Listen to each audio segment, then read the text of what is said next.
తల్లులు విశ్వాసులుగా ఉన్నారు, లేకపోతే తండ్రులు విశ్వాసంగా ఉన్నారు, కానీ పిల్లలు విశ్వాస జీవితమునకు సత్య దేవునికి దూరముగా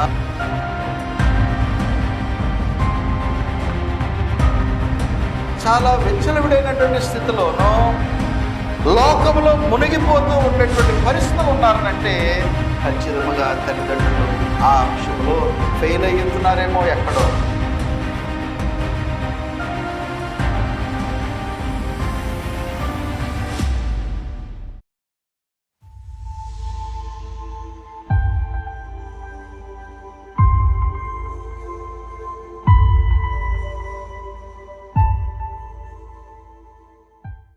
ఒరే, నువ్వు ఏ రోజు ప్రార్థన చేసావా? ప్రార్థన చేసుకోవాలి, వాక్యం చదవాలి. ఇదిగో దేవునితో మనము అనుబంధంగా ఒక మంచి సంబంధం కలిగి జీవించాలి అని రోజులో 1-2 సార్లు మీరు గుర్తు చేస్తే ఏం చేస్తున్నట్లు లెక్క? బోధిస్తున్నట్లు లెక్క. కాబట్టి బోధ మనసులోకి వెళ్ళే కొలది వారు చక్కని ఆకృతి పొందుతారు. ఏ ఆకృతి? మానసికమైనది చక్కని ఆకృతి వచ్చేస్తుంది. అంటే తల్లులు తండ్రులు ఏమై ఉన్నారు ఇక్కడ? ఒక శిల్పమును చెక్కుతున్నట్లుగా, ఒక సుత్తితోనో ఉలితోనో చక్కగా దానిని పెలుసుబారి ఉన్నటువంటి బండరాంటి శిలను ఒక మంచి రూపము తేవడానికి ఎలాగైతే దెబ్బలు వేస్తూ ఉంటారో, శిక్షణ కూడా దెబ్బలు వేయటం లాంటిదే. కానీ దెబ్బే కొట్టవసరంలే, మాట ద్వారా ఆ భయముతో వారిని ప్రేమతోనే చూస్తూనే బోధించాలి, హెచ్చరించాలి. కనుక దీనిని బట్టి మనం ఈరోజు కొన్ని విషయాలు నేర్చుకోబోతున్నాము. బైబిల్ నుంచి ఉన్నటువంటి ఉదాహరణలతో సహా నేను మీకు కొన్ని విషయాలు ఈరోజు నేర్పాలి, చూపించాలి, బోధించాలని అనుకుంటున్నా. మరలా గుర్తు చేస్తున్న, బోధించే దగ్గర తండ్రులది ప్రత్యేక స్థానం. పోయిన వారం నేను చెప్పాను, యెషయా గ్రంథం 38వ అధ్యాయం 19వ వచనంలో సజీవులే కదా అని సత్యమును తెలియజేతురు అంటూనే అక్కడ 3వ లైన్లో అంటున్నాడు, తండ్రులే కుమారులకు నీ సత్యమును తెలియచేతురు.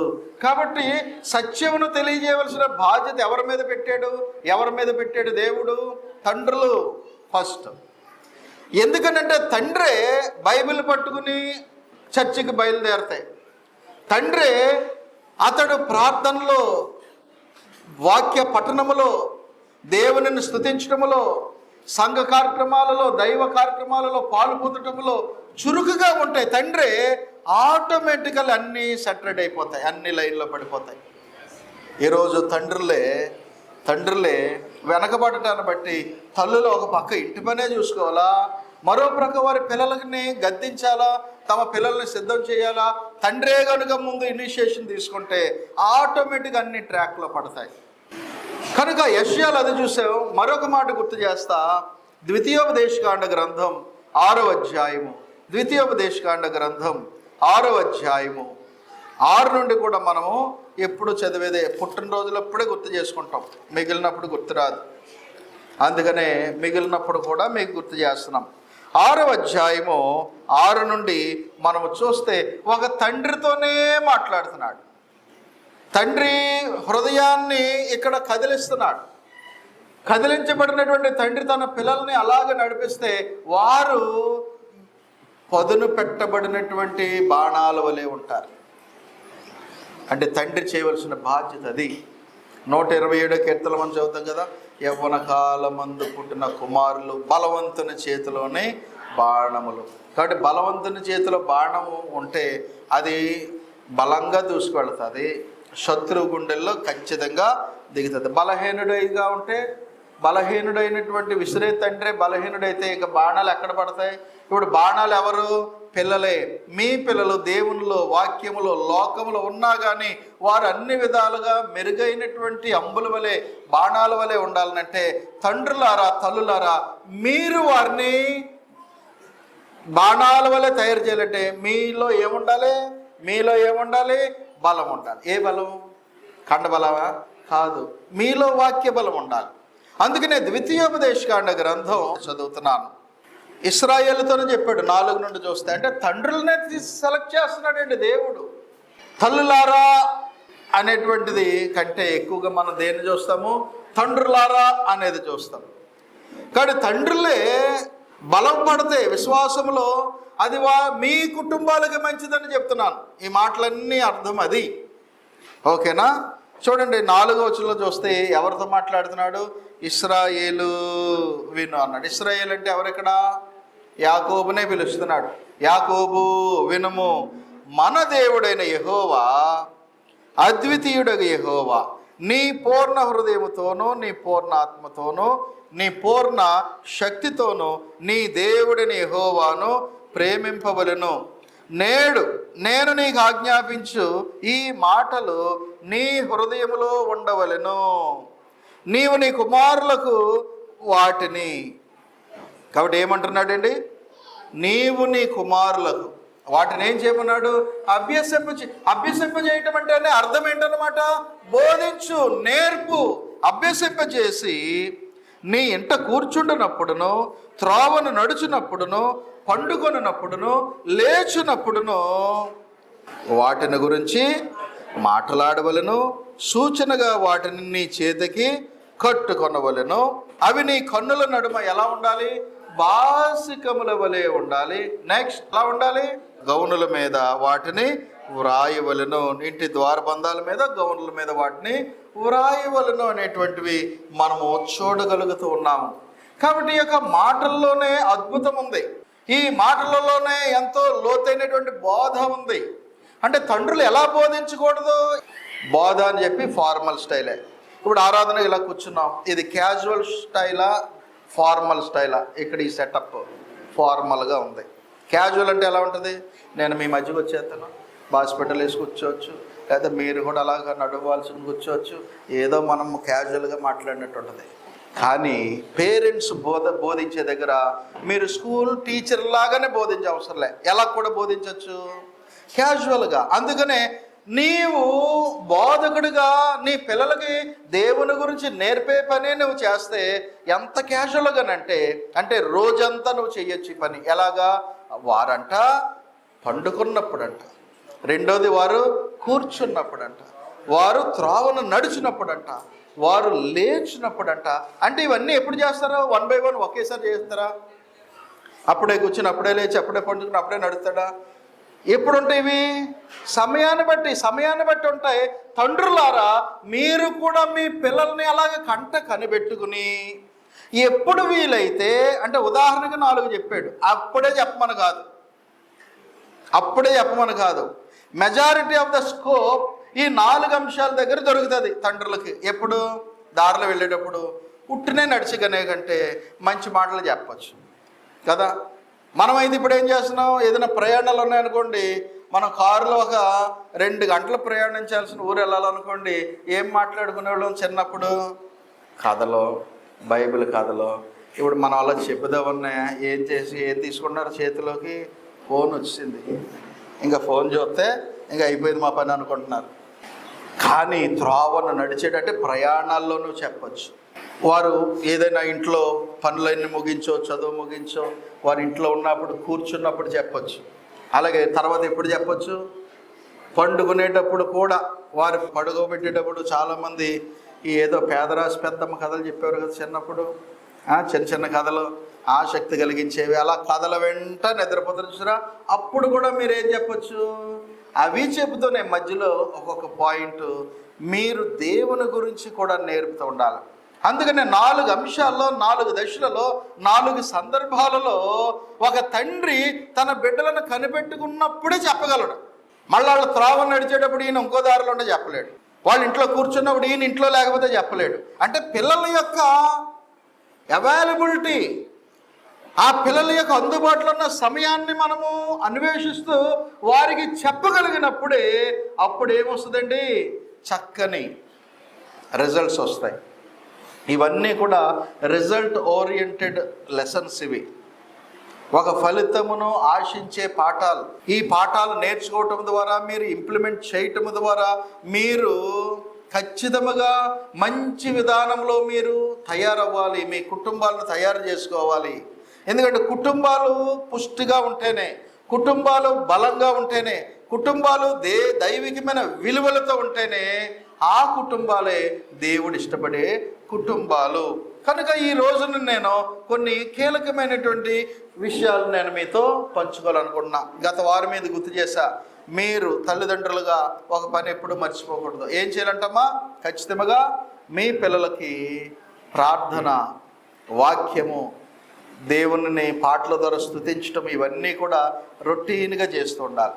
రొటీన్గా ఇవి చేసినటువంటి అనుభవం మీరు తెచ్చుకొని అది రెగ్యులర్గా ప్రాక్టీస్ చేస్తే, నేను పోయిన వారం చెప్పాను కదా, ఈవేళ అంతమంది అన్న కానీ మీరది రొటీన్గా మీరది ప్రాక్టీస్లో పెడితే మీ ఇళ్ళే దేవునికి మందిరాల వలె మారిపోతాయి. దైవికమైన వాక్యంలో పిల్లలు పెరిగితే మీరు రేపొద్దున్న నోరు తెరిచే చెప్పవసరంలే, అరే ఇది మంచి ఇది చెడ్డని వాళ్ళకి అర్థమైపోతుంది. ఎందుకంటే ఈ రోజుల్లో పిల్లలు చాలా క్విక్గా నేర్చుకుంటున్నారు, చాలా క్విక్గా వారు అందిపుచ్చుకుంటున్నారు. దే ఆర్ క్విక్ లెర్నర్స్గా ఉన్నారు. ఇప్పుడు తండ్రి అయిన దేవుడే తండ్రుల మీద పెట్టినటువంటి బాధ్యత అవి చాలా ప్రాముఖ్యమైనవండి. తండ్రులు తమ పిల్లల్లో ఈ బాధ్యతలు తీసుకోవాలని నేను 2 పాయింట్స్ చెప్తున్నాను, గమనించండి. పిల్లల్లో నుంచి ఇవి రాబట్టాలి. మీ పిల్లలు ఎలాగ ప్రవర్తిస్తున్నారో మిమ్మల్ని అడిగితే మాకు తెలియదండి, ఎలా ఉంటారండి, మా ఇంట్లో అయితే బాగానే ఉన్నారు అనేలాగా ఉండకూడదు జవాబు. అంటే మీ ప్రత్యక్షంగా, అంటే మీ ముందు మీ వెనక కూడా వారి యొక్క ప్రవర్తన ఒక ట్రస్ట్ వర్తీగా ఉండాలి, విశ్వాసంతో కూడి విశ్వసనీయంగా ఉండాలంటే తండ్రులు ఈ 2 అంశాలను చూడాలి. ఈ 2 అంశాలను ఇగ్నోర్ చేయకండి. తండ్రులారా, మీ పిల్లలలో వారి గుణగణాలని, వారి యొక్క విశ్వాస జీవితమును మీరు అలవరిచే బాధ్యత తీసుకోండి. ఇందాక మనము చదివినటువంటి వాక్య భాగంలో చూస్తే యెషయా 38:19 మనము చూస్తే అక్కడ ఏమన్నాడనంటే, దేవుని సత్యమునంట ఎవరు బోధించాలంటే తండ్రులే. అంటే వాక్యమును బోధించే బాధ్యత తండ్రి తీసుకుంటే ఆ వాక్యమును వినే పిల్లలు దేనిలో బలపడతారు? విశ్వాసంలో. ఎందుకనంటే వినుట వలన ఏమొస్తుంది? విశ్వాసం వస్తుంది. కాబట్టి మీ పిల్లలు విశ్వాసులుగా తయారవ్వాలంటే మీరు కుదిరినప్పుడల్లా, అది పండుకున్నప్పుడు, లేచినప్పుడు, త్రోవన నడిచినప్పుడు, కూర్చుంటున్నప్పుడు ఈ మాటలు మాట్లాడుతుంటే దేవుని వాక్యములో సత్యము వారిలో విశ్వాసము బలపడుతుంది. ఈ రోజున తల్లులు విశ్వాసులుగా ఉన్నారు, లేకపోతే తండ్రులు విశ్వాసంగా ఉన్నారు, కానీ పిల్లలు విశ్వాస జీవితమునకు, సత్య దేవునికి దూరముగా చాలా విచ్చలవిడైనటువంటి స్థితిలోనూ లోకంలో మునిగిపోతూ ఉండేటువంటి పరిస్థితులు ఉన్నారనంటే ఖచ్చితంగా తల్లిదండ్రులు ఆ అంశంలో ఫెయిల్ అయ్యుతున్నారేమో ఎక్కడో. మన పిల్లల్లో ఈ 2 కూడా బలపడడానికి తండ్రులు చొరవ తీసుకోవాలి. అలాగే ఎఫ్ఎస్సి 6:4 చూసినట్లుగా తండ్రులు ఏం చేయాలంట? ప్రభు యొక్క శిక్షణ బోధ ఇస్తే వారి యొక్క గుణగణాలు, వారి యొక్క శీలం అంటే అర్థం ఏంటండి? క్యారెక్టర్. సుశీల్ అంటారు, సుశీల అంటారు, అంటే మంచి శీలము కలిగినటువంటి వారు అని అర్థం. అవునా? అంటే శీలం అంటే అర్థం ఏంటండి? క్యారెక్టర్. మన యొక్క క్యారెక్టర్ని బట్టే మనమేంటో తెలుస్తుంది లోకమునకు. am I having a good character or not? నాలో మంచి ప్రవర్తన, మంచి గుణాలు ఉన్నాయో లేవా అనేటువంటిది లోకము చూస్తుంది కనుక, దేవుడు చూస్తాడు కనుక ఈ 2 అవసరం. ఎంత లోకమైనా కానీ, ఎంత దేవుణ్ణి ఎరగని వారైనా కానీ తోటి మనుషులలో ఏం ఆశిస్తారు? మంచి క్యారెక్టర్ కదమ్మా. అన్యులు కూడా ఏం ఆశిస్తారు? మంచి క్యారెక్టరే. ఒక స్కూల్ పిల్లవాడు తన యొక్క స్కూల్ ఎడ్యుకేషన్ ముగించి పై చదువులకు వెళ్తే అతనికి ఇచ్చేటువంటి ట్రాన్స్ఫర్ సర్టిఫికెట్తో పాటు ఇంకోటి ఏమిస్తారు తెలుసా? స్టడీ సర్టిఫికెట్ ఇస్తారు, స్టడీ అండ్ కాండక్ట్ సర్టిఫికెట్. కాబట్టి ఈ ఫలానా పిల్లవాడు, ఫలానా తండ్రికి యొక్క కుమారుడు ఈ తరగతి చదివాడు, ఈ సంవత్సరాల మధ్య చదివాడు, అతని అడ్మిషన్ నెంబర్ ఇది అని డీటెయిల్స్ అన్నీ ఇచ్చి ప్రిన్సిపల్ సంతకం పెట్టే దగ్గర ఇంకో పాయింట్ ఉంటుంది. His or her character is dash. ఏంటి? సాటిస్ఫాక్టరీ. అంటే వీరి యొక్క గుణము, ప్రవర్తన సంతృప్తికరం అని రాస్తాడు, ఒకళ్ళు అసంతృప్తికరం అని. సాటిస్ఫైడ్ అనేటువంటి మాట కానీ అక్కడ పడితే పై చదువులలో ఎవరైనా స్వీకరిస్తారా? అంటే నువ్వు చదువులో ఒక లెవెల్ నుంచి ఒక లెవెల్కి వెళ్ళటాక నీ క్యారెక్టర్ చూస్తుంది కదా విద్యా వ్యవస్థ. ఒక ఉద్యోగంలో జాయిన్ అవ్వాలనంటే నీ యొక్క క్యారెక్టర్ ఏంటో వారు తెలుసుకుంటున్నారు కదా. అదే ప్రభుత్వ ఉద్యోగం అయితే పోలీసు కేసులు ఏమైనా ఉన్నాయా అని అడుగుతారు.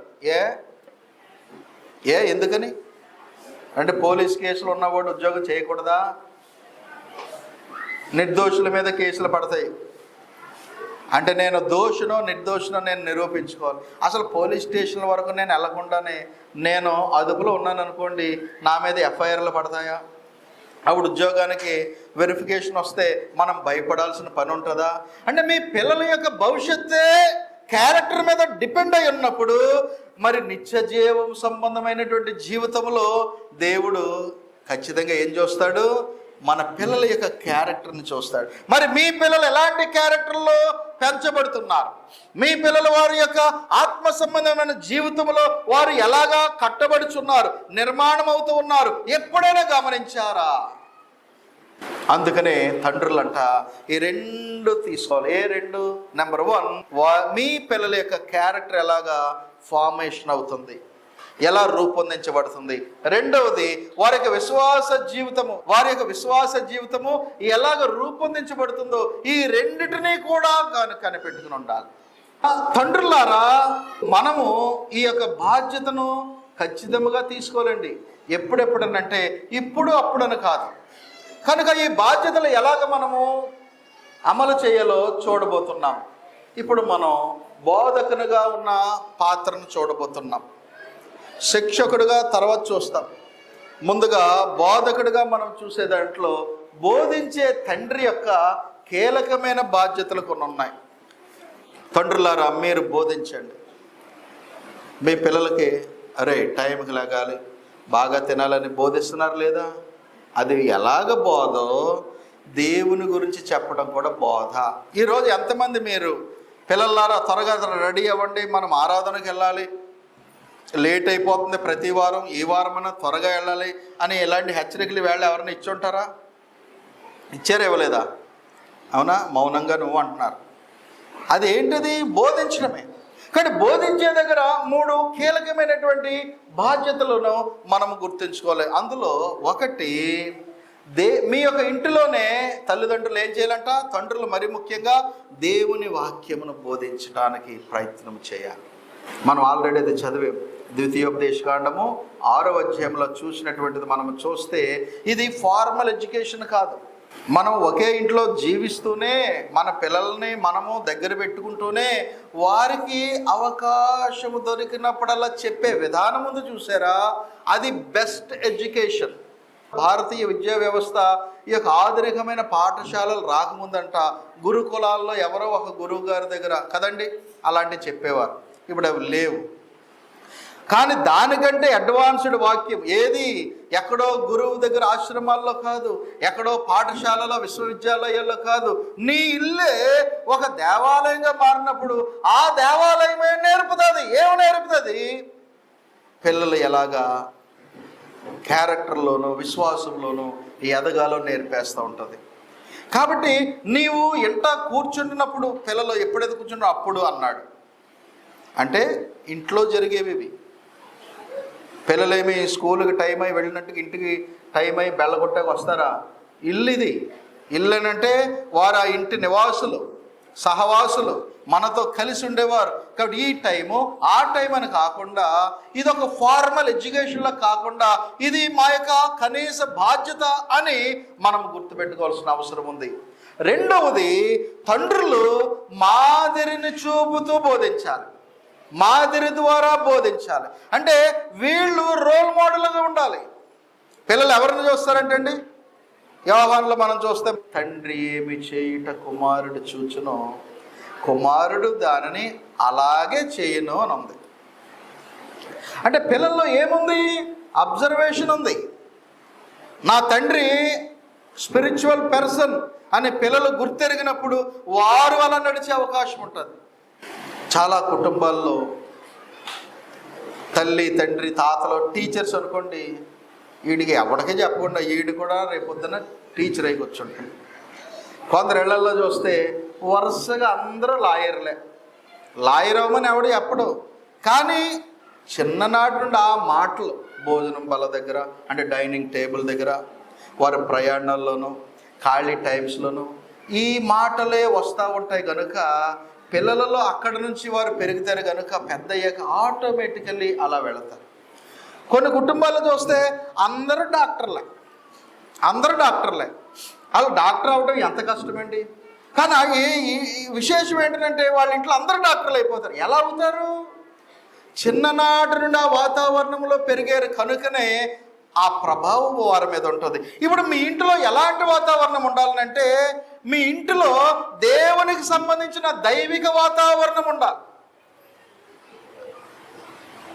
తెల్లారి లేచిన దగ్గర నుండి పడుకునేంత వరకు దేవుని సంబంధమైన ప్రార్థనలు, పాటలు, వాక్యాలు వినబడుతున్నాయనుకోండి, అవి ఖచ్చితంగా దాన్నే కాగ్నిటివ్ లెర్నింగ్ అంటారు. కాగ్నిటివ్ లెర్నింగ్ అనేది విన్నారు ఎప్పుడైనా మీరు పదం? కాగ్నిటివ్ అంటే పిల్లల్లో ఆల్రెడీ ఉంటుంది మేధాశక్తి, దాన్ని ఎలా వెలికి తీయాలనంటే దానికి సంబంధించిన వాతావరణం ఉంటే ఆటోమేటిక్గా అది బయటకు వస్తుంది.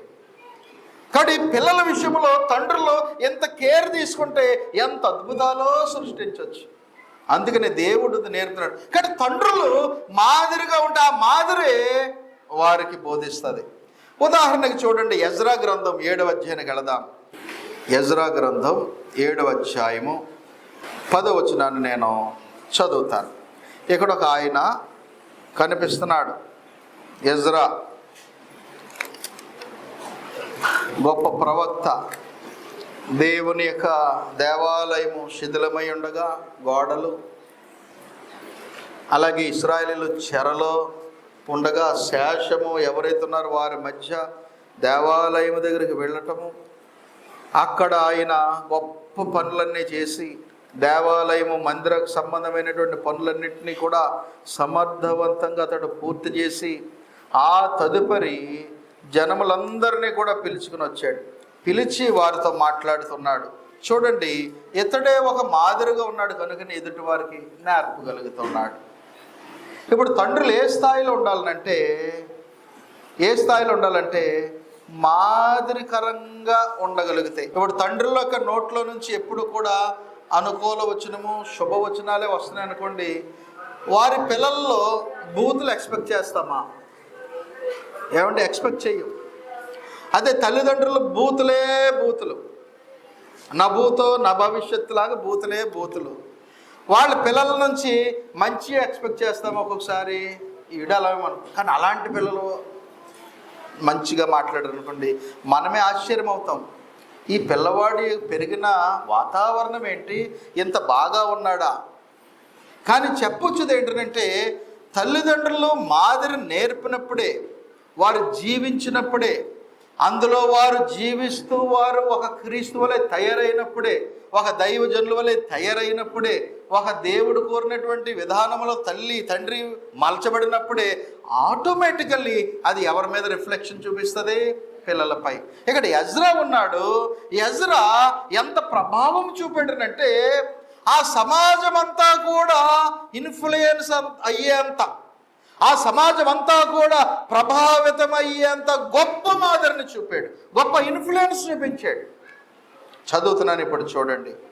ఎజ్రా 7వ అధ్యాయం 10వ వచనంలో, ఎజ్రా యెహోవా ధర్మశాస్త్రమును పరిశోధించి దాని చొప్పున ఏం చేయబోతున్నాడు? తను నడుచుకొనుటకును. అంటే ఇతను ఏదైతే చదివాడో అది తనే పాటించడానికి చూస్తున్నాడు. తండ్రులారా, మీరు ఏదైతే మీ పిల్లలకి చెప్పాలని వాక్యం నేర్పుతుందో, మీరు బోధించే ముందు ఫస్ట్ ఆఫ్ ఆల్ మీరు ఏ విధంగా ఉండడానికి చూసుకోవాలి, మీరు నడుస్తున్నారా లేదా.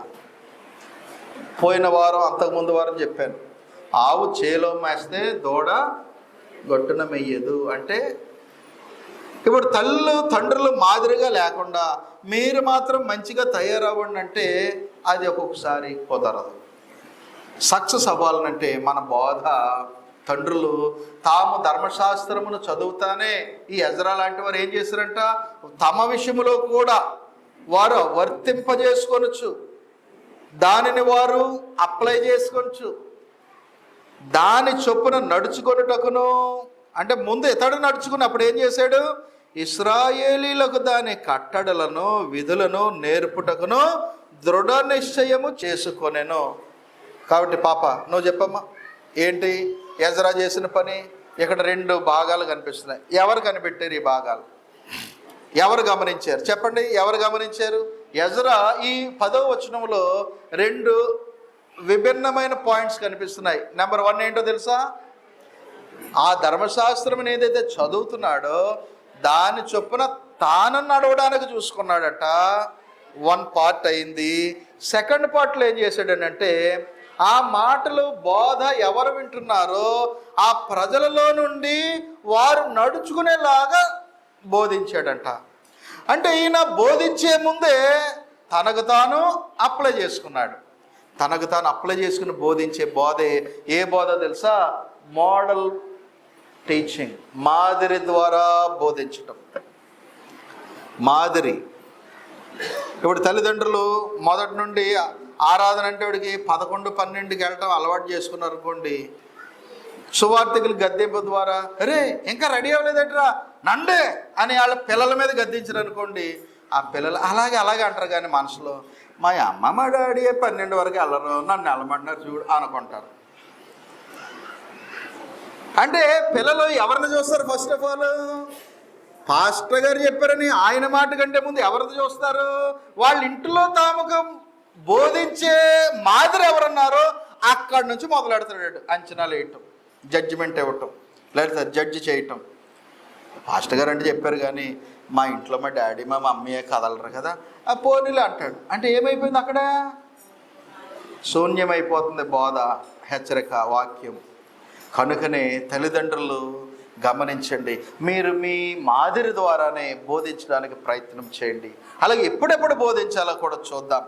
ఎప్పుడు బోధించాలి? తల్లిదండ్రులు గమనించండి. What is the best season to teach them? ఏ సీజన్లో బోధించాలి? ఏ సీజను? అన్ని కాలాలు, అన్ని సీజన్స్ మనయే. దేనికి? బోధించడానికి. పంట పండించడానికి పలానా సీజన్ ఉందేమో, బడులకి సెలవులకి ఒక సీజన్ ఉందేమో, వేరే పనులు చేయడానికి ఒక సీజన్ ఉందేమో, కానీ నీ ఇంటిలోనున్న నీ పిల్లలకు బోధించడానికి సీజన్ లేదు. సువార్థికుడికే సీజన్ లేదు కదా. సమయమందును అసమయమందును బోధించమని చెప్పినప్పుడు ఆ బోధ నీ ఇంటిలో కూడా ఎప్పుడెప్పుడు జరగాలి? పొద్దున్న మాత్రమే చెప్తాను, నాకు అప్పుడే మూడ్ బాగుంటుంది, ఐ హ్యావ్ మూడ్ స్వింగ్స్, కాబట్టి నేను మళ్ళీ గడుగొకలాగా మారిపోతాను. నేను కానీ మళ్ళీ ఇంకోలా మారిపోతే నేను చెప్పను, రాకాసి అయిపోతాను కాసేపటికి అనుకోకూడదు. ఎప్పుడు కూడా ఎలా ఉండాలి? తల్లి తండ్రి ఎప్పుడు కూడా బోధించడానికి రెడీగా ఉండాలి. చూద్దాం, సామెతల గ్రంథం 4వ అధ్యాయానికి వెళదాం. సామెతల గ్రంథం 4వ అధ్యాయం 1 నుండి 5 వచనాలు చెప్తాను. అన్ని కాలాల్లో బోధించాలి. ఇదిగో ఒక తండ్రి ఉన్నాడు ఇక్కడ, తన కుమారుడికి అలాగే నేర్పాడు. ఈ తండ్రి ఎవరో తెలుసా? దావీదు. ఈ కుమారుడు ఎవరో తెలుసా? సొలొమోనుని దావీదు మంచిగా పెంచాడు. తండ్రులు ఎప్పుడెప్పుడు కుమారులకు వారి బిడ్డలకు చెప్పాలంటే ఈ టైం ఆ టైం అని లేదు, ప్రతి సమయం అనుకూల సమయమే. మీరు కనిపెట్టుకోవాలంతే. This is the best time to teach. వారిని అప్పుడే మనము క్షోభ పెట్టేలాగా చేసి ఒరే అప్పుడే అలా చేయంటే ఆడ మనసు అప్పుడే రెడీ అవ్వదు. కాబట్టి వాళ్ళ యొక్క పిల్లల యొక్క మనస్తత్వాన్ని కూడా ఎరిగి ఏం చేయాలి? తల్లిదండ్రులు సంయమనం అనగా పెర్సివియరెన్స్తో, పేషెన్స్తో, ఎంతో ఓర్పుగా నేర్పుగా చెప్పుకోవాలి. ఇక్కడ నేర్పేసాం కదా, తల్లిదండ్రులకి బూస్టింగ్ ఇచ్చేసి ప్రసంగాల ద్వారా మీరు ఇంటికి వెళ్ళిపోయి వెంటనే ఆడిని మిలిటరీ డిసిప్లిన్లో పెట్టేశారు అనుకోండి, ఆడి వల్ల కాదు, సెట్ అవ్వదు. ఇవి నేర్చుకుని నెమ్మదిగా ఇంప్లిమెంట్ చేయండి.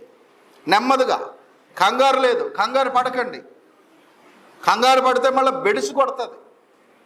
మీరు మీ పెంపకం ఎలా ఉండాలంటే సక్సెస్ఫుల్ పిల్లవాడిగా మీ కూతురు లేదా మీ కుమారుడు తయారయ్యేంత వరకు ఓపికగా చేయండి.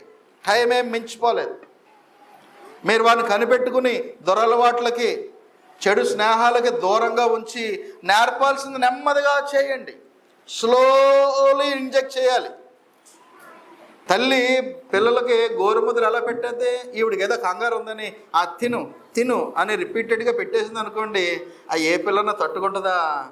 అది ఆస్వాదిస్తూ దాన్ని నవ్వులుతూ ఒక అడుగు అట్టేసి ఒక అడుగు ఇట్టేసి ఆటలాడుతూ పాటలు పాడుతూ ఎప్పుడుకో కానీ ఒక ముద్ద అవ్వదు. అంతే. అది అయ్యే వరకునే చూసి వెంటాడుదా పెట్టతారు తల్లులు. అది కంగారుగా నాకు టైం అయిపోయింది కాబట్టి తినేళ్ళు అంటే వాళ్ళు తినేస్తారా? వాళ్ళకి తెలియదు కదా. కానీ ఎంత ఓపికగా నువ్వు ఫీడ్ చేస్తున్నావో ఆహారాన్ని, మంచి విషయాల్ని కూడా ఫీడ్ చేయి, ఏమి లేకుండా, కంగారు లేకుండా. వారు అది స్వీకరించేలాగా నువ్వు చూసి నేర్పు. టైంకి లగాలనేది నేర్పాలనుకో, ఒకసారి చెప్పేసి వదిలేసి అక్కడితో అయిపోయింది, రెండో రోజు గట్టిగా బాధేయటం కాదు. వాళ్ళలో మార్పు వచ్చేంత వరకు కంటిన్యూస్గా చెప్పు. అంటే వారిలో మార్పుని మీరు కనిపెడుతూ బోధిస్తేనే రిజల్ట్స్ వస్తాయి. పేరుకి ఫార్మాలిటీకి చెప్పేస్తే రాదు, అసహనంగా ఉండి చెప్పినా రాదు. ఓపికతో చెప్పాలి, ఫలితాలు రాబట్టేలాగా చెప్పాలి. ఫలితం రాబట్టడానికి కొంతమంది పిల్లల్లో ఒక రోజు పట్టచ్చు, కొంతమంది పిల్లల్లో ఒక వారం పట్టచ్చు, కొందరిలో ఒక నెల పట్టచ్చు, సంవత్సరం పట్టచ్చు. అప్పుడు వరకు మనము అది సాధించేంత వరకు తల్లులు ఏం చేయకూడదు, తండ్రులు కూడా విస్మరించకుండా చెబుతూ ఉండాలి. అందుకనే అన్ని కాలాల్లో చూడండి, సామెతలు 4వ అధ్యాయము, కుమారులారా తండ్రి ఉపదేశము వినుడి, మీరు వివేకమునందునట్లు ఆలకించుడి. నేను మీకు సదుపదేశము చేసేదను, నా బోధన త్రోసివేయకుడి. నా తండ్రికి నేను కుమారుడిగా ఉంటిని, నా తల్లి దృష్టికి నేను సుకుమారుడినైనా ఏక కుమారుడినై ఉంటిని. ఆయన నాకు బోధించుచు నాతో ఇట్లేనను. కాబట్టి పై వచనాలన్నీ కూడా సొలొమోను తన కుమారులకి, మనలాంటి వాళ్ళకి చెప్తే, ఇప్పుడు సొలొమోను యొక్క తండ్రి తనకు చెప్పింది ఏంటో చెప్తున్నాడు. సొలొమోను యొక్క తండ్రి ఎవరు? దావీదు చెప్పిన బోధ అంట.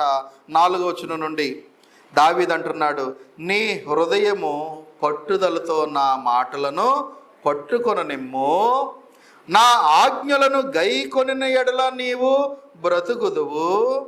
జ్ఞానము సంపాదించుకొనుము, బుద్ధి సంపాదించుకొనుము. నా నోటి మాటలను మరువకము, వాటి నుండి తొలగిపోకము. జ్ఞానమును విడువక ఉండని ఎడల అది నిన్ను కాపాడును, దానిని ప్రేమించిన ఎడల అది నిన్ను రక్షించుకొనును. కాబట్టి ఈ యొక్క మాటలు ఏ సమయానికి అనుకూలమైందనంటే, అనుకూలమైన బోధనంటే అన్ని కాలాలకి. కనుక ఏ కాలానికి తగినటువంటి వాక్యాలను మనం చూస్తే అన్ని కాలాలకి. కాబట్టి బోధించే దగ్గర ఈ కాలంలోనే ఈ టైంలోనే చెప్పాలనుకోకండి. కొన్ని ఉదయాలు నేర్పి ఉంటాయి, కొన్ని భోజనాల దగ్గర నేర్పి ఉంటాయి, కొన్ని ఏమో సాయంత్రం పూట నేర్పి ఉంటాయి, ఆటలకు వెళ్ళే ముందు నేర్పి కొన్ని ఉంటాయి, స్కూల్కి వెళ్ళే ముందు కొన్ని ఉంటాయి, స్కూల్ నుంచి వచ్చాక కొన్ని ఉంటాయి, పడుకునేటప్పుడు కొన్ని ఉంటాయి. చూసారా, మనం టైం కనిపెట్టుకుని బోధించగలిగినప్పుడు ఆ ఫలితాలు అద్భుతముగా ఉంటాయనేటువంటి విషయాన్ని మనం ఇక్కడ చూస్తున్నాం. ఇప్పుడు ఈ మాటలు ఏమైతే ఉన్నాయో మంచిగా బోధించాలని ఈ మూడిటికి సంబంధించి బైబిల్లో ఇలాంటి తండ్రులు ఎవరైనా ఉన్నారా అనేది చూద్దాం. ఇలాంటి ఎగ్జాంపుల్స్ ఏమైనా ఉన్నాయా అనేది చూద్దాం. చూడండి, బోధించే తండ్రుల యొక్క ఉదాహరణలు ఉన్నాయి బైబిల్లో. బోధించే తండ్రుల బైబిల్ ఉదాహరణలు, బయట ఉదాహరణలు కాదు. ఇప్పుడు బైబిల్లో మనం చూడగల ఉదాహరణ చూస్తే దావీదు ఉన్నాడు. ఇప్పుడే సొలొమోనుకు చెప్పినటువంటి ఉన్నాయా? నిజానికి సొలొమోనుని అలా నడవమని దావీదు చెప్పినటువంటి మాటను కూడా చూడబోతున్నాం. దావీదు అప్పటికే అవసాన దశకు వస్తున్నాడు. ఇక్కడ తన జీవితంలో ఉన్న అనుభవాలనే తన కుమారునికి పాఠాలుగా ఇస్తున్నాడు. తండ్రులు ఈ పని చేస్తారా? తల్లులు కూడా, ఒరేయ్ నేను నా చిన్నప్పుడు సైకిలు ఇష్టం వచ్చినట్టు తొక్కేశాను రా, అప్పుడే పడిపోయేటట్టు చూసారు, నా కారు అంతా చీరేసింది. మీరు అలాగా తొక్కకండే, మీరు వాళ్ళు రెక్కలేసుకుంటే మీ కాళ్ళు కూడా అలా చీరికిపోతాయి అని తండ్రి చెప్పగలడు. ఎప్పుడు? అనుభవిస్తే. అంటే అనుభవాల్లో నుంచి తండ్రులు ఏదైనా పాఠాలు నేర్చుకుంటే ఆ పాఠాలు కూడా ఏం చేయాలి, నేర్పాలి. ఒరే ఆ రోజుల్లో మా అమ్మ నాన్న స్కూల్లో పంపినా కానీ మాకు చదువు ఎక్కలేదా, అందుకనే మేము ఇలా తయారయ్యాం, మీరు మాత్రం చదువుకోండి అని చెప్తున్నారు. అంటే మీ అనుభవాల్లో నుంచి ఏం చేస్తున్నారు, మీ పిల్లలకి పాఠాలు నేర్పుతున్నారు. దావీదు కూడా తన అనుభవాల్లో నుంచి పిల్లలకి నేర్పాడు.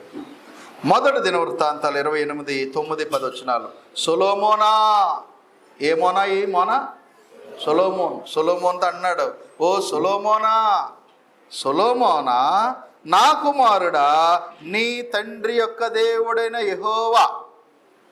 చెప్పాలి, ఇటు ఎవరు మాట్లాడలే. నీ తండ్రి యొక్క దేవుడైన యెహోవా అందరి హృదయములను పరిశోధించువాడును, ఆలోచనలన్నిటినీ సంకల్పములన్నిటినీ ఎరిగిన వాడునై ఉన్నాడు. నీవు ఆయనను తెలుసుకుని, నీవంటే ఎవరితో చెప్తున్నాడు, దావీదు తన కుమారుడైన సొలొమోనుతో చెప్తున్నాడు. ఏమనంటే, నీవు ఆయనను తెలుసుకొని హృదయపూర్వకముగాను మనఃపూర్వకముగాను ఆయనను ఏం చేయమని నేర్పుతున్నాడు తండ్రి, సేవించు, ఆరాధించు, గణపరచు. నా దేవుడైన యెహోవా ఎవరో నీవు కూడా ఆ దేవుణ్ణే తండ్రిగా చేసుకో. నేను తండ్రిగా నీకు చెప్పానేమో కానీ ఆ తండ్రి అయితే పరమ తండ్రి, అందరి హృదయాలను ఎరిగినవాడు, అందరి తలంపులను ఎరిగినవాడు. కాబట్టి ఆయన సంకల్పాన్ని బట్టి ఎలా నడవాలో నీవు తెలుసుకో. నీవు తెలుసుకోవడం అంటే అర్థము, నేను తెలుసుకుని నేర్పాను కనుక నీవు కూడా నేర్చుకో. ఆ తర్వాత చూడండి, మనఃపూర్వకముగాను ఆయనను సేవించుము, ఆయనను వెదకిన ఎడల ఆయన నీకు ప్రత్యక్ష, అంటే నీకు జవాబిస్తాడు. ఆయనను వెతికిన ఎడల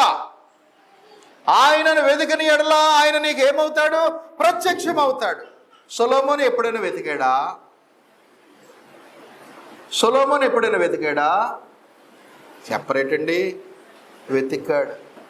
రాజు అవగానే ఆ దేవుణ్ణే వెతుక్కుంటా, దేవా ఎంత గొప్ప రాజ్యం ఇచ్చావు, నీ ప్రజలను పరిపాలించడానికి కావలసినటువంటి జ్ఞానం ఇవ్వని అన్నాడు. అప్పుడు దేవుడు ప్రత్యక్షమయ్యాడు లేదా? ప్రత్యక్షమై ఏమని చెప్పాడు, నువ్వు జ్ఞానం అడిగావు, ఐశ్వర్యం ఏం అడగలేదు కనుక నీకు ఐశ్వర్యం అన్నిటితో పాటు జ్ఞానం కూడా ఇస్తానన్నాడు. అవునా? అంటే దావీదు తన కుమారుడికి ఏదైతే బోధించాడో అది అనుభవపూర్వకమైన బోధించాడు, మాదిరి ద్వారా బోధించాడు. సొలొమోను కూడా అతను రాజు అయ్యాక తనకు బోధించిన తండ్రి చనిపోయినా అతని మాటలు హృదయంలో పెట్టుకోవటాన్ని బట్టే సొలొమోను కూడా దేవుని ద్వారా ఏం పొందాడండి, జవాబు పొందాడు. అంటే ఏమర్థమవుతుంది మనకి, తండ్రులు ఎప్పుడు కూడా తన పిల్లలకి అన్ని కాలాల్లో బోధించే తండ్రిలాగా ఉంటే, ఇక్కడ మరీ విశేషంగా ఏ తండ్రిని చూస్తున్నామండి, ఇక్కడ దావీదుని చూస్తున్నాం. దావీదు అలా బోధించాడు కనుకనే సొలొమోను నేర్చుకోగలిగాడు. తర్వాత తన భార్యలో యొక్క డైవర్షన్ వలన మారాడు, అది వేరే అంశం. కానీ అతడు రైట్గా నడిచినంత కాలము ఎవరి ఇన్ఫ్లుయెన్స్ తన మీద ఉందండి, తన తండ్రి ఇన్ఫ్లుయెన్స్. మీ పిల్లల మీద మీ ప్రభావం ఉండాలి. ఏ ప్రభావం లోక సంబంధమైనదా, అవి ఎలాగా ఉంటాయి అవి అంటలే. ఏ ప్రభావం మరి విశేషముగా దేవుని విషయంలో ప్రభావం ఉండాలి. ఆ తర్వాత చూడండి 10వ వచనం, 9లోనే చివరి లైన్స్, నీవు ఆయనను విసర్జించిన ఎడల, ఓ కుమారుడా సొలొమోను, ఒకవేళ నీవు గనుక దేవుణ్ణి విసర్జించేవా ఆయన నిన్ను నిత్యముగా ఏం చేస్తాడు, తోసివేస్తాడు. ఆ మాట కూడా నెరవేరింది. ఎప్పుడైతే సొలొమోను దేవునిని విసర్జించాడో దేవుడు కూడా సొలొమోను ఏం చేశాడు, ఇగ్నోర్ చేశాడు. తర్వాత కాలంలో ఆ రాజ్యం ఏమైపోయిందండి, విడిపోయింది. తన కుటుంబంలో శాంతి లేదు, సమాధానం లేదు. తన కుమారులే యరొబాము రెహబాము ఏమైపోయారండి, భిన్న ధ్రువాలైపోయి వారి యొక్క పతనానికి వారే మూలమయ్యారు. అంటే దావీదు చెప్పిన అక్షర సత్యాలైన సొలొమోను జీవితంలో నీవు దేవునిని హత్తుకుని ఆయన మాటల ప్రకారం నడిచేవా ఆయన నీకు ప్రత్యక్షం అవుతాడు. అంటే నీకు అన్నీ కూడా దీవెనకరంగా జరిపిస్తాడు. ఒకవేళ నువ్వు విసర్జించేవా ఆయన నిన్ను నిత్యము దూరం పెట్టేస్తాడు. అలాగే పతనమయ్యాడు సొలొమోను. ప్రియ సోదరి సహోదరులారా, దావీదు ఒక తండ్రిగా బోధించిన బోధ ఈరోజు మీరు మీ పిల్లలకి బోధించగలిగితే వారు దేవునిలో ఫలిస్తారు, మీ కుటుంబాలు ఆశీర్వదించబడతాయి. మీరు ఆ యొక్క ఆశీర్వాదమును పరిపూర్ణం చేసుకోవాలంటే అది నా చేతుల్లో లేదు, అది దేవుని చేతుల్లో లేదు. అది ఎవరి చేతుల్లో ఉందో తెలుసా? మీ మీ మీ మీ మీ అందరి చేతుల్లో ఉంది. మీ కుటుంబం బాగు మీ చేతుల్లో ఉంది, మీ కుటుంబ సంక్షేమము మీ చేతుల్లో ఉంది, మీ కుటుంబ రక్షణ మీ చేతుల్లో ఉంది. మేము చెప్పే వరకు చెప్తాం అంతే, పాటించేది అమలు చేసేది మీ చేతుల్లో. దావీదు చెప్పు వదిలేశాడు, కొంతకాలానికి చనిపోయాడు. సొలొమోను పాటించినంతకాలము వర్ధిల్లాడు. ఎప్పుడైతే దేవుని వదిలాడో అప్పుడే మళ్ళీ ఎక్కడికి వస్తాడు? మళ్ళీ సున్నాకే. అలాగే వచ్చాడు. రెండో ఆయనను మనము చూద్దాం, మొర్దెకై. మొర్దెకై మంచి తండ్రేనా? ఎస్. కన్న కూతురు కాకపోయినా తన సహోదరుని కుమార్తె, ఆయన సహోదరులు ఇద్దరు కూడా చనిపోయారు. తల్లి తండ్రి కోల్పోతే అయ్యో ఈ బిడ్డను ఎవరు చూస్తారు అని బాధ్యత ఫీల్ అయ్యాడండి. తానే తండ్రిగా పెంచాడండి. చూడండి, ఎస్తేరు గ్రంథం 2వ అధ్యాయానికి వెళదాం. మొర్దెకై కూడా ఎంత మంచిగానో బోధించాడు, దైవిక ప్రభావము ద్వారా బోధించాడు. అంటే దేవుని ఇన్ఫ్లుయెన్స్ ఆమె మీద ఉండేలాగా ప్రేరేపించాడు, నడిపించాడు, బలపరిచాడు. దైవికమైన ప్రభావము, ద డివైన్ ఇన్ఫ్లుయెన్స్ ఆమె మీద ఎప్పుడు కూడా ఉంచేలాగా ఆ నేడునే పెంచాడు. అమ్మా నువ్వు సౌందర్యవతివి కదా, నువ్వు చాలా గొప్పదాను కదా, రాణి అయిపోతావులే. అయిపోయాక నువ్వు ఇది చేయి అది చేయి చెప్పలే. ఎప్పుడు కూడా దేవుని ప్రభావము తన మీద ఉండేలాగున, దేవునికి లోబడేలాగానే నేర్పాడు తప్ప వేరేది నేర్పలేదు. చూడండి, ఎస్తేరు 2వ అధ్యాయానికి వెళదాం. ఎస్తేరు గ్రంథం 2వ అధ్యాయము 7వ వచనం చూస్తే, ఎస్తేరుకి మారు పేరు ఉంది. అసలు పేరు ఉంది, ఒక పేరు తల్లిదండ్రుల ద్వారా పెట్టబడిన పేరు ఏంటో తెలుసా? హదస్సా. ఏం పేరమ్మా? హదస్సా ఒరిజినల్ హెబ్రీల పేరు. తర్వాత కోరేషు, ఈ యొక్క అహష్వరోషు పర్షియా దేశపు, పారసీక దేశపు రాజుల దగ్గరికి వచ్చినప్పటికి ఏం పేరుగా మారింది? బెల్తెషాజరుగా ఎలా మార్చేశారు దానియేలుని, అలాగే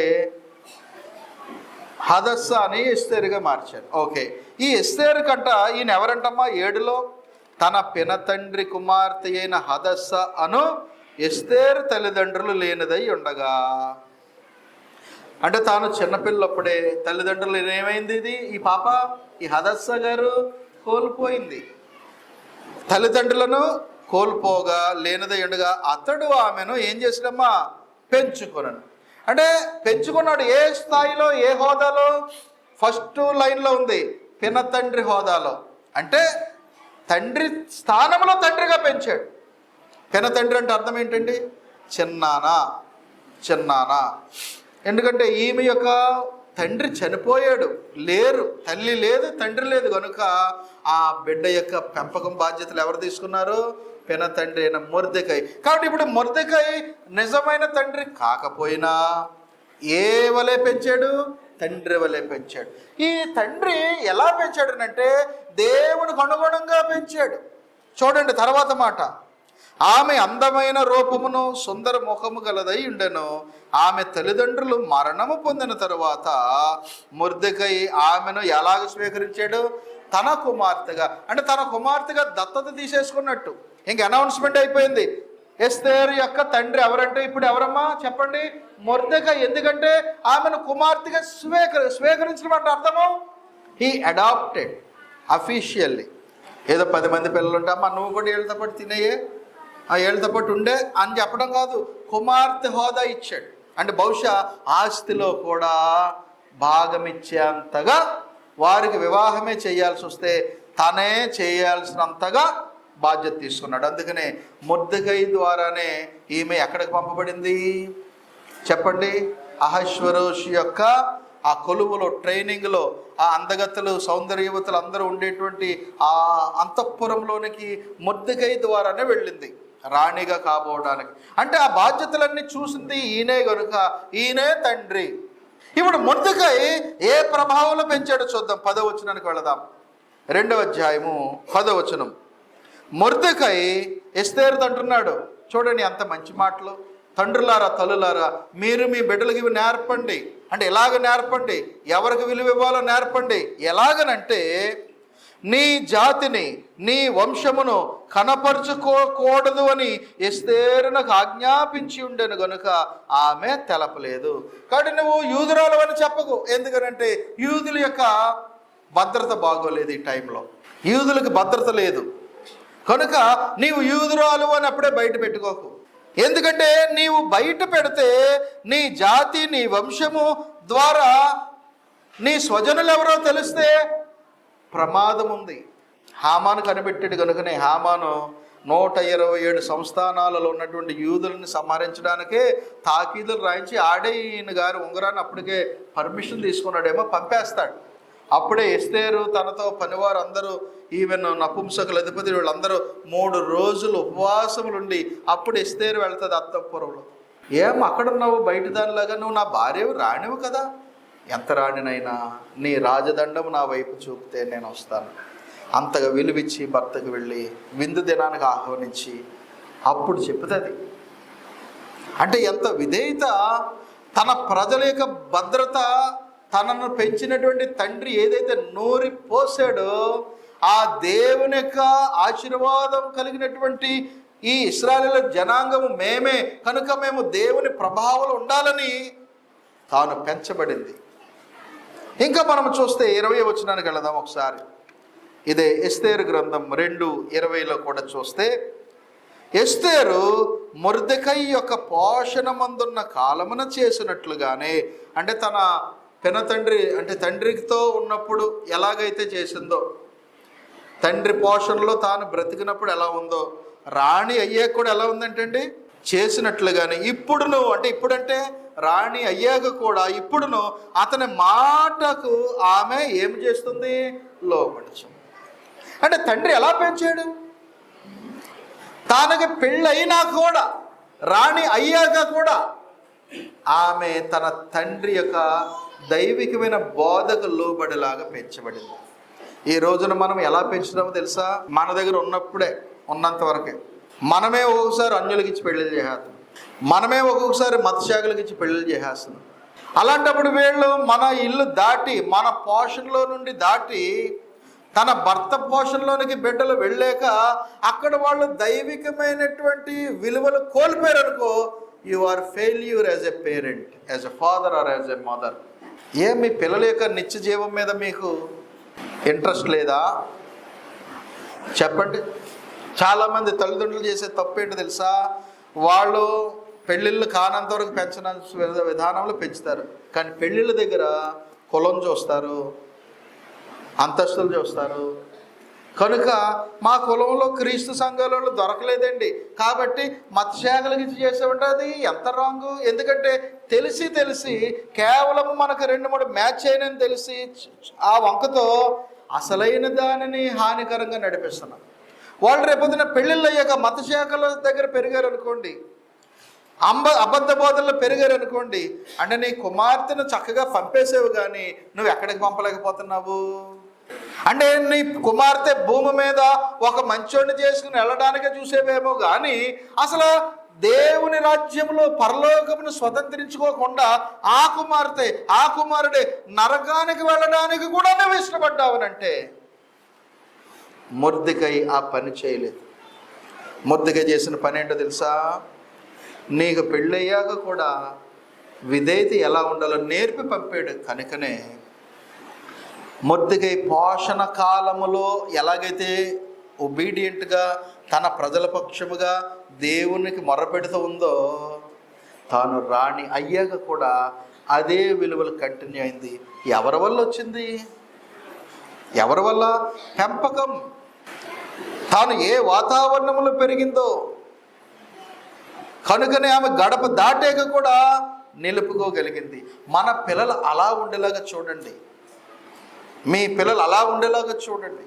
వారు వివాహాలు అయ్యాక కూడా తమ విశ్వాస జీవితాన్ని జీవించగలిగితేనే మీరు అర్హులు. పెద్దలు అవ్వాలన్నా కూడా పెద్దల అర్హతలు ఏమిటో తెలుసా? తన కుమారులను కూడా బాగుగా ఏలేవాడుగా, వారిని కూడా సత్యంలో నడిపేవాడుగా, బోధించదగినవాడుగా ఉంటేనే పెద్ద పాత్ర ఇవ్వు అన్నాడు. పౌలు గారు. అంటే మన పిల్లల యొక్క భవిష్యత్తు కేవలము భౌతికమైన జీవితంతోనే ముడిపడి లేదు, ఆత్మ సంబంధమైనది.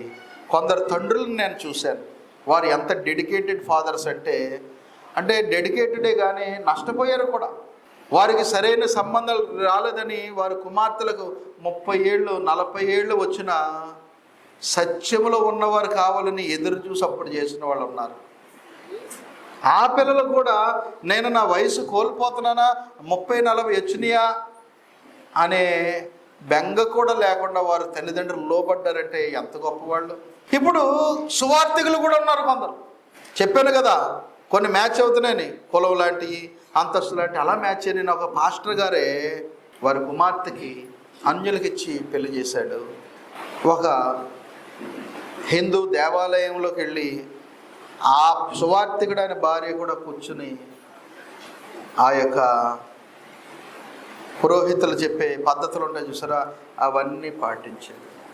అతడే సువార్థికుడిగా పాస్టర్గా ఎందరికో క్రైస్తవ వివాహాలు పట్టి చేశాడు. కానీ తన కుమార్తెకు తగిన సంబంధం వేళ్లే అని కంగారు పడిపోయి, అంటే ఒక తండ్రిగా అతడు ఫెయిల్ అయ్యాడు.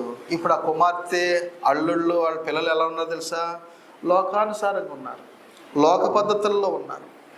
ఎందుకంటే తను బెస్ట్ ఇన్ఫ్లుయెన్స్ ఇవ్వలేకపోయాడు. సరే, రెండవది మనం చూస్తే మూడవ ఉదాహరణ, ఒక ఆయన ఉన్నాడు జకర్యా. చూడండి ఎంత బోధించే తండ్రులకు ఉదాహరణలు ఇన్ని ఉన్నాయి. జకర్యా ఉన్నాడు.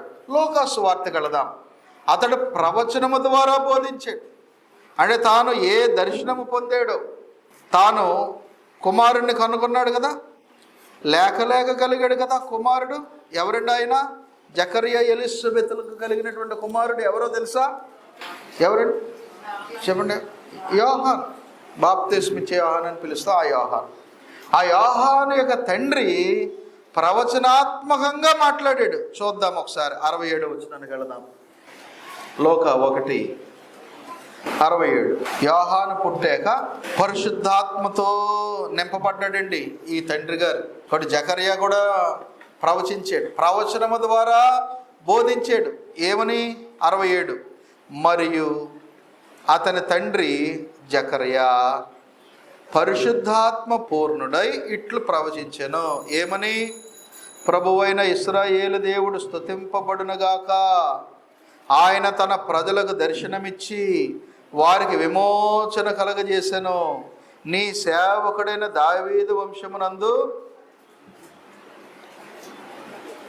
మన కొరకు రక్షణ శృంగమును, అనగా మన శత్రువుల నుండి మనలను ద్వేషించే వారందరి చేతి నుండి తప్పించి రక్షణ కలుగజేశాను.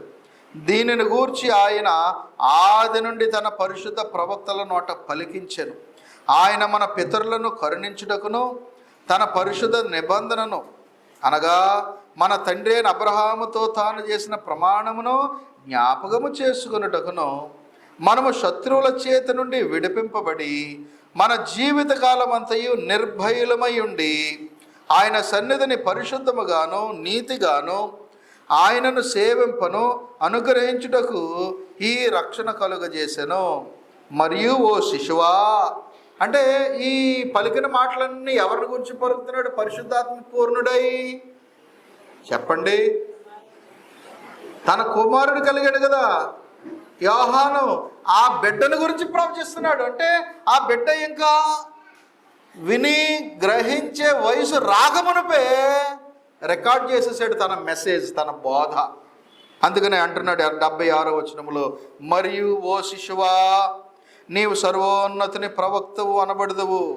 మన దేవుని మహావాత్సల్యమును బట్టి వారి పాపములను క్షమించడం వలన తన ప్రజలకు రక్షణ జ్ఞానము ఆయన అనుగ్రహించినట్లు ఆయన మార్గములను సిద్ధపరచుటకై నీవు ప్రభువునకు ముందుగా నడుతువు. మన పాదములను సమాధాన మార్గములోనికి నడిపించినట్లు చీకట్లోనూ మరణ ఛాయలలో కూర్చుండే వారికి వెలిగించుటకై ఆ మహావాత్సల్యమును బట్టి పైనుండి ఆయన మనకు అరుణోదయ దర్శనమును అనుగ్రహించెను అని ప్రవచించాడు. ఆ తర్వాత 80లో శిశువు ఎదిగి, ఏ శిశువు? యోహాన్ అనే శిశువు ఎదిగి ఆత్మయందు బలము పొంది ఇశ్రాయేలునకు ప్రత్యక్షమగు దినము వరకు అరణ్యములో ఉండెను. కాబట్టి ఈ జకర్యా ఎలాగ బోధించాడు? పరిశుద్ధాత్మ పూర్ణుడై ప్రవచించిన మాటల ద్వారా బోధించేశాడు. మరి చిన్నపిల్లోడు అంటాడా? విన్నాడేమో. ఎందుకో తెలుసా? యోహాను చాలా ప్రత్యేకమైన వాడు. ప్రభువారు అంటారు, స్త్రీలు కనిన వారిలో యోహాను కంటే గొప్పవాడు ఎవరునూ లేరన్నాడు. ఎందుకు? యోహాను యొక్క ప్రత్యేకత ఏంటంటే, మనము చూస్తే యోహానంట తాను పుట్టినది మొదలుకొని పరిశుద్ధాత్మను పొందినటువంటి వాడు. మనం ఎప్పుడు పొందుతాం పరిశుద్ధాత్మని? బాప్తిస్మలో పొందుతాం కదా. అలాగే అపోస్తలులు ఎప్పుడు పొందారు పరిశుద్ధాత్మని? ప్రభువారు ఆరోహణమై వెళ్ళిపోయిన 10 రోజులకి పెంతెకొస్తేనే పండగ రోజున అగ్ని జ్వాలల వలె వారు పొందుకున్నారు. కానీ యోహాను అయితే ఎప్పుడు పొందాడు తెలుసండి? తాను పుట్టినది మొదలుకొని పరిశుద్ధాత్మతో నింపబడిన వాడు.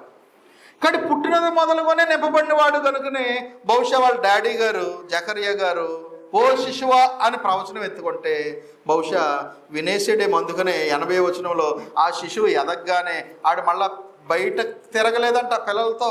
ఎక్కడ పెరిగాడంట? అరణ్యానికి వెళ్ళిపోయాడు. అంటే తండ్రులు ఎంత డెడికేటెడ్గా తమ బిడ్డల కొరకు ఉన్నారు. ఓ తండ్రిగా నీవు అంత డెడికేట్ అవుతున్నావా అనేది ఈరోజు ప్రశ్న. ఇప్పుడు తండ్రులు బోధకుడిగా చూసాము. ఇప్పుడు రెండో అంశము శిక్షకుడిగా చూస్తాం.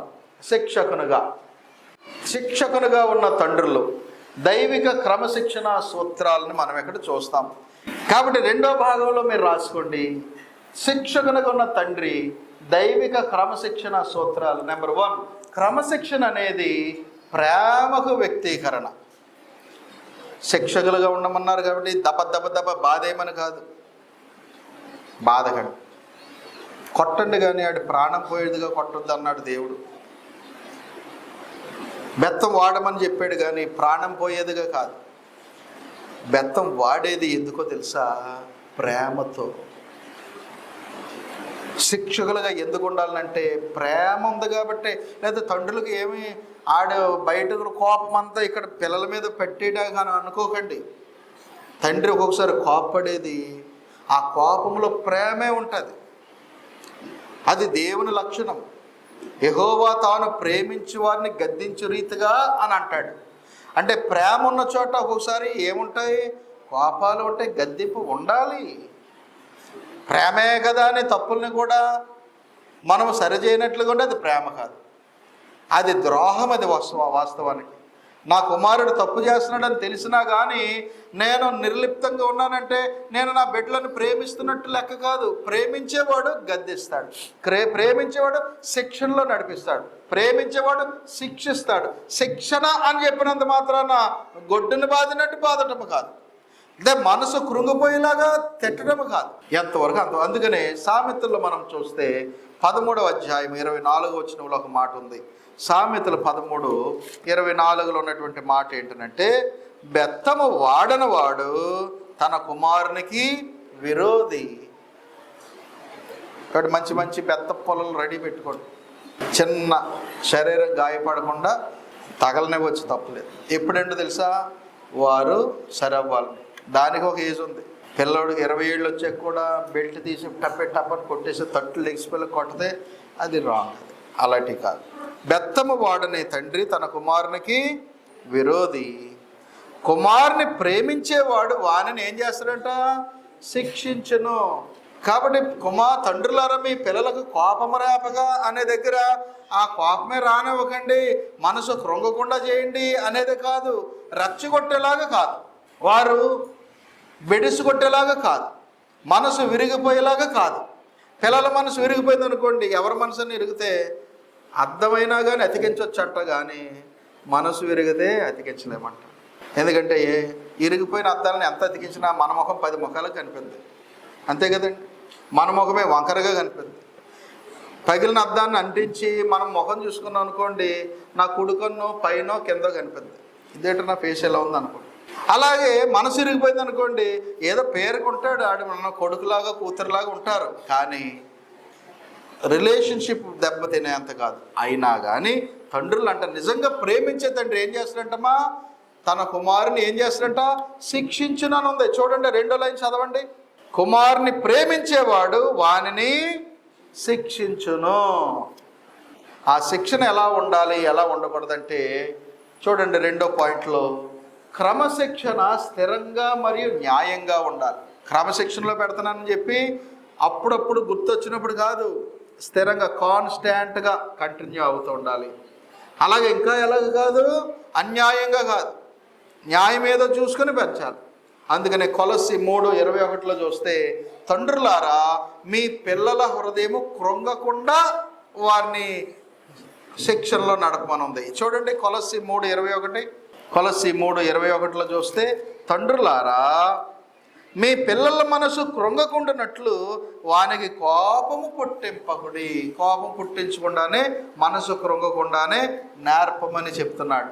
అలాగే 3వది చూస్తే, క్రమశిక్షణ దైవభక్తి అనుగుణంగా ఉండాలి. అంటే నువ్వు క్రమశిక్షణలో పెడుతున్నావంటే ఏం నేర్పడానికి? క్రమశిక్షణ దైవభక్తి నేర్పేలాగా, నిన్ను విడిచి వెళ్ళిపోయేలాగా కాదు, ఇంట్లో నుంచి పారిపోయేలాగా కాదు, తండ్రి మాట పెడజెవని పెట్టేలాగా కాదు. నువ్వు క్రమశిక్షణ పెడుతున్నావంటే ఏ లక్ష్యంగా ఆ క్రమశిక్షణ ఉండాలి? దైవభక్తికి. సామెతలు 29వ అధ్యాయానికి వెళదాం. సామెతలు 29వ అధ్యాయము 17వ వచనం ఏముంది అక్కడ? నీ కుమారుని శిక్షించిన ఎడల అతడు నిన్ను సంతోషపరచును. ఇదేంటి వెరైటీగా ఉంది, రివర్స్లో ఉంది. కుమారుని శిక్షిస్తానంట, అటు సంతోషిస్తాడంట. నిజంగా సంతోషిస్తారని మరి. ఏమండి, మీ తల్లిదండ్రులు మిమ్మల్ని గద్దెస్తే, శిక్షిస్తే ఎంతమంది సంతోషంగా స్వీకరించాడు ఉంటారు? డాడీ నువ్వు తిట్టావు కదా, థ్యాంక్స్ డాడీ, డాడీ నన్ను భలే కొట్టావు డాడీ, ఇంకోసారి కొట్టవా, నాకు చాలా హ్యాపీగా ఉంది అంటారు ఎవరైనా. కానీ ఆడి పెద్ద ఎదిగాక సంతోషిస్తాడు. ఇవన్నీ అప్పటికప్పుడు కాదు, అప్పుడు కూడా బాధపడవచ్చు. కానీ పెద్ద ఎదిగాక మా డాడీయే కానీ అలాగ మమ్మల్ని దిద్దకపోతే ఇలా ఉండం కదా అని అర్థం చేసుకుంటాం. అందుకనే తండ్రి ప్రేమ అంట ఒక కొడుకు తండ్రి అయితే కానీ తెలియదంట. తండ్రి ప్రేమ ఎప్పటివరకు తెలీదు, ఆ కొడుకు కూడా తండ్రి అయ్యాక ఓరు నాయనో వీళ్ళు ఎలా తగులుకున్నారు ఇట్రా, నా కొడుకులే ఎలా ఉంటాయి, అయ్యో ఆ రోజుల్లో నా డాడీ నన్ను ఎంత ప్రేమించాడైతే లెక్కనే, నేనే అర్థం చేసుకోలేదన్నమాట అని వీడికి పిల్లలు కలిగాక అప్పుడు ఆ డాడీ వాల్యూ తెలుస్తుంది. అందుకని డాడీస్ క్రమశిక్షణలో పెట్టడానికి వాళ్ళు ఏదైనా చర్యలకు ఉపక్రమిస్తే అది నా మంచిగా అనుకోండి. దేవుడే మాట్లాడుతున్నాడు ఏమని? 29వ అధ్యాయం 17, నీ కుమారుణ్ణి శిక్షించిన ఎడల అతడు నిన్ను ఎప్పుడు సంతోషపరుస్తాడు? పెద్ద ఎదిగాక సంతోషపరుస్తాడు, అప్పటికప్పుడు కాదు. నిజంగా పిల్లలు కూడా అలాగే దెబ్బలు కొడుతుంటే ఒళ్ళు అప్పగించి ఫోన్లే డాడీ కొట్టుగా అన్నానుకో, 2 వేసాక ఆ తండ్రే ఫీల్ అయిపోతాడు, అయ్యో అనవసరంగా కొట్టాను, వీడంత తప్పు చేయకుండా నేనే ఏమైనా ఆవేశపడ్డానా అనుకున్నాడా అంటే తండ్రి మనసు అప్పుడేమైపోయింది, వెంటనే ఎంతో ఎమోషనల్ అయిపోయింది. కనుక వారి బంధం అలా ఉండాలి. కానీ కొడుకులు సంతోషించాలి, సంతోషపరచాలి తండ్రుల్ని. తండ్రులు కూడా తాను ఎందుకు వారిని శిక్షిస్తున్నాడో రీజన్ ఉండాలి. అందుకనే న్యాయంగా ఉండాలని చూసాం 2వ వచనం, 2వ లైన్లో, 2వ పాయింట్లో. నీ క్రమశిక్షణ న్యాయంగా ఉండాలి, అన్యాయంగా కాదు. ఎందుకంటే పిల్లలు అర్థం చేసుకుంటారు, పిల్లలు డిసైడ్ చేస్తారు ఇది న్యాయంగా నేను తింటున్నానా అన్యాయమా అని. అందుకనే సామెతలు 29:17 చివరి లైన్ చూడండిమ్మా, నీ మనస్సునకు ఆనందము కలుగజేస్తాడు. కాబట్టి శిక్షించే క్రమశిక్షణలో పెట్టండి. చివరగా చూస్తే బైబిల్ ఉదాహరణ, నెక్స్ట్ లాస్ట్ పాయింట్, తండ్రులు శిక్షకులుగా ఉన్న తండ్రుల ఉదాహరణలు నేను మీకు ఒక 3 చెప్పేస్తాను. నెంబర్ 1, యెహోషాపాతు తన కుటుంబాన్ని ఎలా నడిపించాడంటే ఆధ్యాత్మికమైన నిర్మాణంతో సరిదిద్దాడండి. ఆధ్యాత్మికంగా స్పిరిచువల్గా దిద్దాడు. 2వ దినవృత్తాంతాలు 19:4-11 వరకు చదవండి. తన బిడ్డలను, తన కుటుంబీకులను, తన రాజ్యంలో ఉన్న ప్రజలకు ఒక క్రమశిక్షణ నేర్పాడు. అది తండ్రిగా, అధిపతిగా, కుటుంబ యజమానునిగా ఒకరి బాధ్యత. 2వ ఉదాహరణ మనోహ ఉన్నాడు. ఓకే, మనోహ కొడుకు సంసోను తర్వాత త్రావు తెప్పడేమో, కానీ ఆ మనోహ పుట్టబోయే బిడ్డ గురుండి పుట్టకమునపై ఏం చేశాడండి, ఎలా పెంచాలి అని తెలుసుకున్నాడు. బోధన నాయకత్వం ద్వారా క్రమశిక్షణలో నడిపించాడు, అంటే బోధిస్తూ నాయకత్వం వహించాడు. అందుకనే 2 వారాల క్రితం పాఠము తండ్రులు ఏ నాయకులని చెప్పానమ్మా, ఆత్మ సంబంధమైన నాయకులు. చివరగా ఉదాహరణ చూస్తే హిజ్కియా ఉన్నాడు. హిజ్కియాని ఎప్పుడు కూడా మనం ఎక్కడ చూస్తాము? మరణం దగ్గరికి వెళ్ళిపోయాడు, ప్రార్థిస్తే దేవుడు ఆయుష్ ఇచ్చాడు, అదే చూస్తాం. కానీ తండ్రి కూడా అతడు కొంతమంది పిల్లలకి ఆ పిల్లల్ని ఎలా పెంచాడంటే పశ్చాత్తాపం మరియు సంస్కరణలో తీసుకురావటం ద్వారా తన ఇంటినే క్రమశిక్షణలో ఉంచాడు. కావాలంటే 2వ దినవృత్తాంతాలు 29 అధ్యాయం 3 నుండి 11, 2వ రాజుల 18 అధ్యాయము 3 నుండి 6 వచనాల్లో మీరు హిజ్కియా కూడా ఒక మంచి తండ్రిగా ఎలా ఉన్నాడో అనేది మనము చూసే అవకాశం ఉంది. కాబట్టి వీటి ద్వారా మీకు ఇచ్చేటువంటి చివరి మాట ఏంటంటే తండ్రులే బోధకులు, తండ్రులే శిక్షకులు. ఈ రెండింటిని బ్యాలెన్స్ చేయండి. తక్కెట్లో 2 వైపులా ఒకటి ఇది ఒకటి అది. బాధ ఎక్కువైపోయి క్రమశిక్షణ తగ్గించారా, అది బ్యాలెన్స్ అవ్వదు. బాధ తక్కువైపోయి క్రమశిక్షణలు ఎక్కువ పెట్టేశారా, బ్యాలెన్స్ అవ్వదు. ఈ రెండు ఎలా ఉండాలి? బాధ క్రమశిక్షణ రెండింటిని బ్యాలెన్స్ చేసుకుంటూ వెళ్ళాలి తల్లి, తండ్రి, మరి ముఖ్యంగా తండ్రులు. అప్పుడు మనము కొన్ని సాధించగలం. కనుక నేటి తండ్రులకు ఆచరణాత్మకమైన సూత్రాలు పోయిన వారం కూడా చెప్పాను, ప్రాక్టికల్ అప్లికేషన్స్. అందులో పోయిన వారం ఏం చూసామండి? ప్రార్థన చేయాలి, వాక్యం, దేవుని స్తుతించాలి, ఇవన్నీ. అలాగే బోధ క్రమశిక్షణలో కొన్ని ఉన్నాయి, చదివేస్తాను. కుటుంబ భక్తిని క్రమంగా ఏర్పరచుకోండి. కుటుంబం అంతా భక్తిలో విశ్వాసంలో బలపడేవి అనగా దేవుని వాక్యాన్ని బోధించండి, కలిసి ప్రార్థించండి. విలువలను బోధించడానికి, ఎందుకంటే విలువల ద్వారానే పిల్లల యొక్క క్యారెక్టర్ నిర్మాణం అవుతుంది. విలువలను బోధించడానికి జీవిత పరిస్థితులను, మీ అనుభవాలను ఉపయోగించండి. వైఫల్యాలు ఏమైనా ఉంటే వాటినే పాఠాలుగా మీరు చెప్పండి. మీ ఫెయిల్యూర్స్ కూడా చెప్పండి. మీరు అలా ఉండొద్దు అని నేర్పే అవకాశం ఉంది. అలాగే 3వది వ్యక్తిగతంగా సరిదిద్దండి. వ్యక్తిగతంగా తప్పేమనుందా పర్సనల్గా పిలిచి, రే తప్పు కదరా, ఏమ్మా తప్పు కదా అని చెప్పండి. చాలామంది తండ్రులు చేసే పని పిల్లల యొక్క తప్పుల్ని బహిరంగంగా అవమానపరిచేలాగా అది చేయకూడదు. ఫస్ట్ వారిని ఎలా సరిదిద్దాలి? వ్యక్తిగతంగా పర్సనల్గా కౌన్సిలింగ్ ఇవ్వండి. బహిరంగంగా ధృవీకరించండి. అంటే మీరు బహిరంగంగా ఇది నేను చెప్పింది నిజమే అని ఆ తప్పుని చెప్పకుండానే బహిరంగంగా మీరు దానిని తెలియచేయండి, అఫర్మ్ చేయండి, స్థిరపరచండి.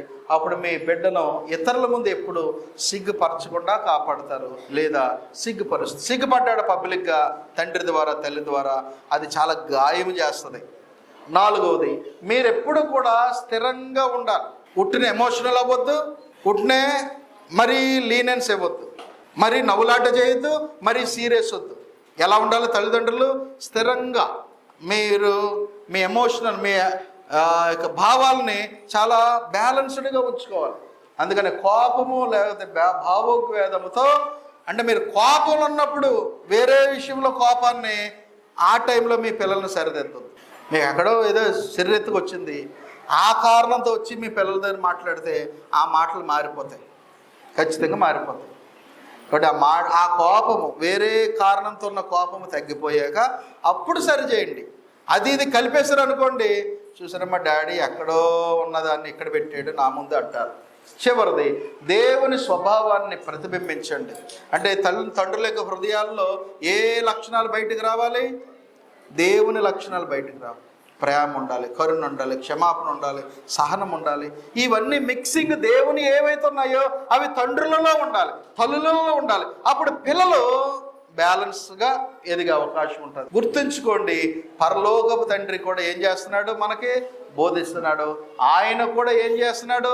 శిక్షకుడుగానే ఉన్నాడు. కీర్తనలు 32:8 చూస్తే బోధించే దేవుడు మన దేవుడు. అలాగే హెబ్రీ 12 అధ్యాయం 6వ వచనం చూస్తే ఆత్మలకు శిక్షకుడు ఆయన, ఆత్మ సంబంధమైన శిక్షకుడు. కనుక ఇవన్నీ కూడా తండ్రుల యొక్క బాధ్యతలను గుర్తు చేసేవే. రాసుకోవచ్చు, నోట్స్ మెయింటైన్ చేయండి. ఈ పాఠాలు మీకు అవసరం కనుక ఈ విషయాలతో నేను ముగిస్తున్నాను.